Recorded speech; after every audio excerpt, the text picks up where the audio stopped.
Well, I guess it's time. Welcome to another episode. Some of you may remember when I started doing Kia Electric News, I used to do it with the camera mounted on the sunroof like this, but it was giving me a crick in the neck. So I think for this announcement, I've gone back to the old way of doing things. I've got good news and some bad news. First, the good news. Some of you may know for a while now, we've been looking for a second car for my wife, and we've looked at the Insta, and we've also looked at the EV3, the Air Trim, which they don't have to test drive, but we've test driven both the GT and the GT Line S. That happened last week, or the week before. In the meantime, I got a fresh valuation for this, my EV6 Elvira, and the value had dipped down to 27,000. So that's a lot of money. Big hit in 3 years. So you're talking 48% depreciation. So moving forward, if ever I wanted to buy another car on my own, I've been retired, I just don't have the cash. So we've taken the decision to go down to one car, and last week we've ordered a Kia EV3 GT Line S. Now, I'm going to miss the hell out of this car. Some say that electric cars have no soul. They're like washing machines or vacuum cleaners. Well, Jeremy Clarkson, you're so wrong. I've never felt anything like I feel for this car.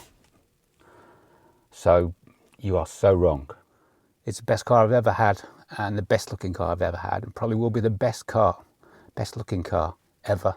The way it looks, the way it drives, that feeling when you get out of bed and look out the window and you can't believe it's your car. I probably won't feel that with the EV3, but it's time to move on. Reality has set in. My head's overruled my heart, and it's got to go. So what we were having to do is chop both cars in as part exchange or sell them to get as much value as we could out of them. And I've decided to part exchange with Acorn Kia for Elvira. They gave me a reasonable price. I mean, it started at around 24 and I got it up towards 27.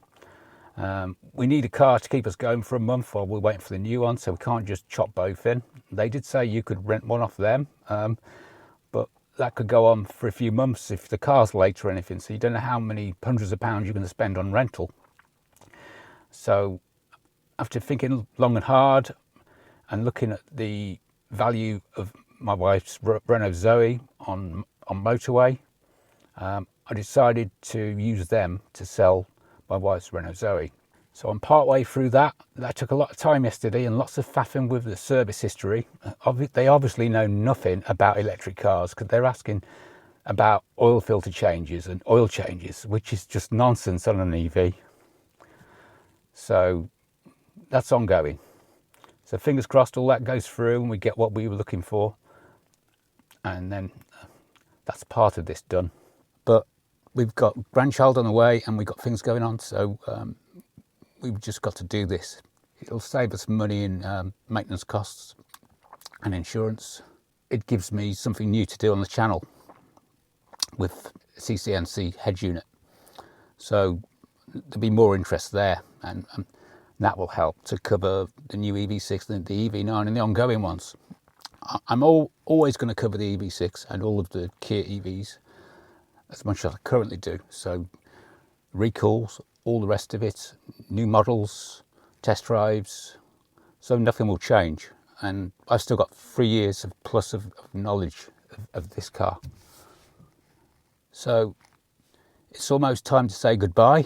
Not quite yet. Probably early January. Anyway, that's my announcement. Thank you for watching.